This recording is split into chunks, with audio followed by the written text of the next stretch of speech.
they cause the breakdown of that keratin so that you can dislock off the cells which have thickened, and then you create the other normal surface that was initially there.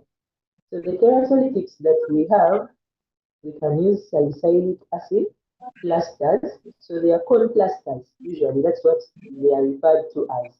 There are medicated types and then the non-medicated types.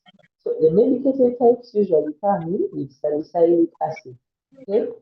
The salicylic acid can be on that corn plaster, or you can have the salicylic acid applied separately. For example, you buy the salicylic acid, the 40% concentration, you apply on the corn, then you put the non-medicated corn plaster. Or you can get the medicated corn plaster that comes with it already pre-filled salicylic acid. So what it does, I put a slide there for people interested in the pharmacology.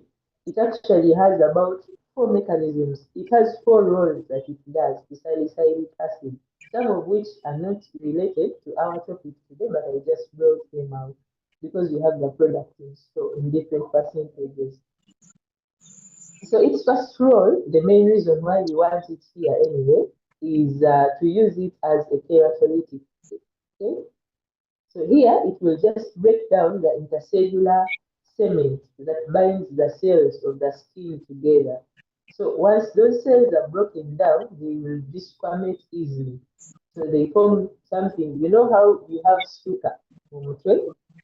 That sugar is because your cells have actually died and they are dislocating off the skull. So we want the same thing to happen, but this time remember it's happening onto a very hard surface. So as you apply your salicylic acid, it will just break down what is binding cells together so that each cell is on its own, and eventually you can remove them, and that bump reduces. Then number two, it also has an anti-inflammatory effect because it inhibits OX1, hence reducing the prostaglandins, hence reducing the inflammation around, especially the corn, which is usually painful because of the inflammation. And at the same time, it reduces a lot of the fibrosis that's going on in that very area. Then number three, it has a bacteriostatic effect. Now, these usually come in management of acid. Okay? Salicylic acid is very good as well because of its bacteriostatic and then the comedolytic effect that it has. These two, I brought them out, but they are not really something we should focus on, especially in this topic. So that is it. The salicylic acid can come in form of plasters, in form of an ointment, or we even have the jelly preparation. It's like using. Concentration is key, 40%. Then when it comes now to urea-based creams as well, you can use urea-based therapy to manage. Urea, for it actually also dissolves the intercellular matrices, the matrices between the cells.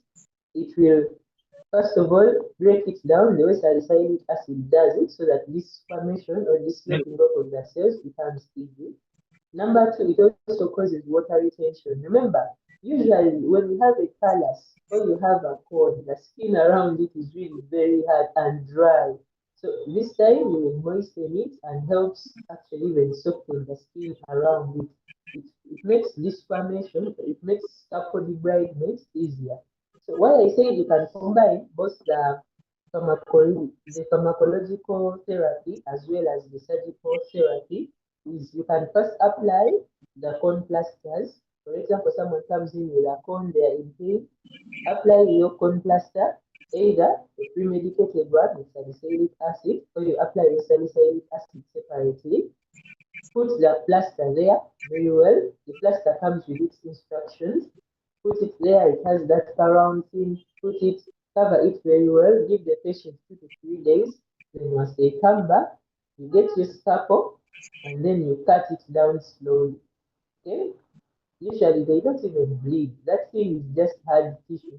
It is just hard. So you can do your surgical debridement. You use your scalpel to cut it down. Okay, you reduce that bump. Okay, then after that, you can replace back the salicylic acid as well. Give them the corn plaster. They come in hospital like that. Another thing that I wanted to bring to your attention is the use of triamcinolone injection. This one does not really take away the cone or the callus, but instead it reduces so that is typically fibrous tissue, okay? That hard thing that you feel. So when these cones become very painful, you cannot conservatively manage this patient very well. You can't tell them, okay, I've applied the salicylic acid, it's going to reduce everything, then you go home and come back in 3 days. This patient is in pain. So what do? Inject triamcinolone in that cone. Okay?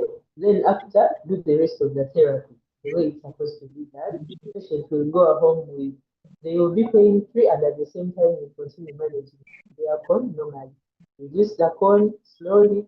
Eventually, it will wear away. The patient changes the factors that caused it.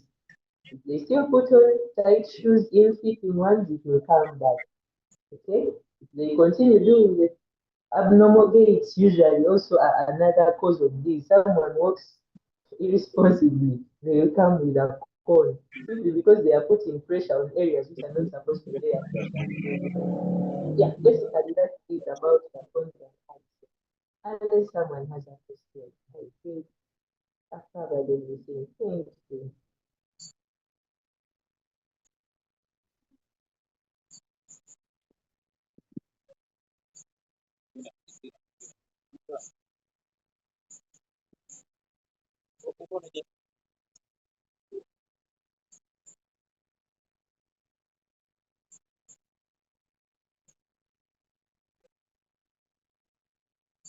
Any questions before we close?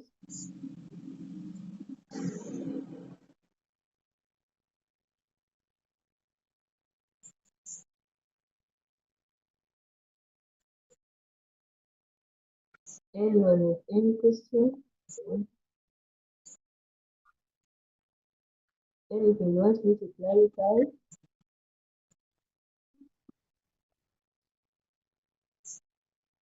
Thank you so much. If there's nothing, I think I am going to close. Hmm?